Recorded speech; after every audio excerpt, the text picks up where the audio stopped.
were there any players that you sort of watched that you called a fair bit of through the NEAFL, through Clubland, and they got drafted, that you had that sort of sentimentality for when they did get picked up by the AFL?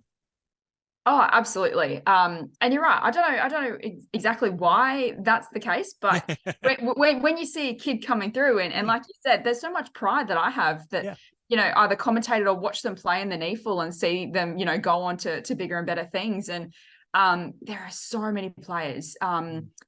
If I had to try, off the top, players like Eric Hipwood. I watched him play when he was, in the Lions Academy when, before he got picked up.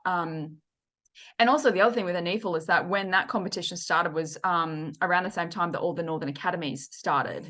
So that was obviously then they had a competition to play in. So probably one game that stands out for me, 2014 NEAFL Grand Final, one of the most iconic Grand Finals you've ever seen in your life. Aspley taking on Sydney up in at Aspley's home ground.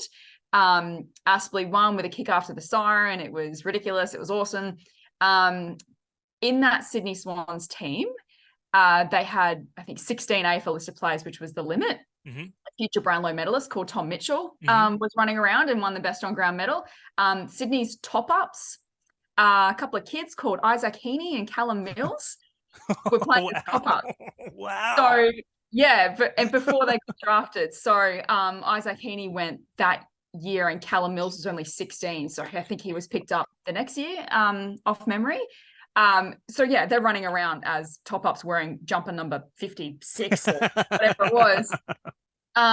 So a lot of, there's a lot of players that came through the state league pathways and went on to bigger and better things. So so many memories. And it's still kind of like you watch them in the AFL and you just think, wow, I can't believe that, I once saw them play when they were 16, 17. Do you sort of still follow them a little bit too? Now with your calling career that has taken off do you sort of gear yourself up for that? And look, I'll use one example. I'm wearing a Riddle Umpires top for those who are.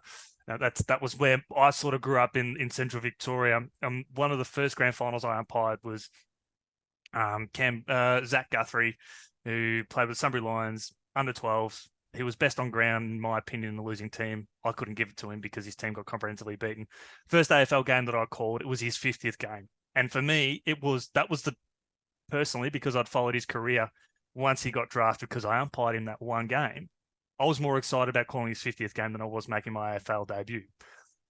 Was there any sort of players like that where you're like, I can't wait to call them, and you sort of gear yourself up for that, bigger than the game itself?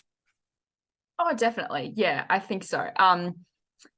Probably one that I think, again, just kind of off the top of my head, because there've been so many, but Oscar Baker. So he came through Brisbane and through Aspley Footy Club, was picked up as a mature age draftee.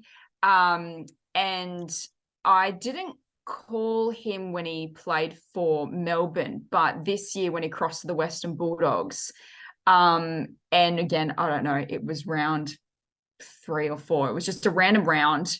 Yep.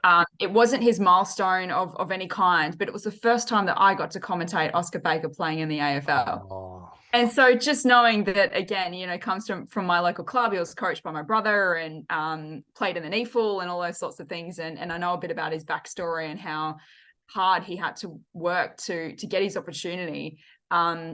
It was really special to be able to call him playing at the elite level and see him living out his dream. So there's definitely just a lot of players like that that you see come from, community footy or state league pathways that, holds a special place in your heart, I think, when you're commentating them.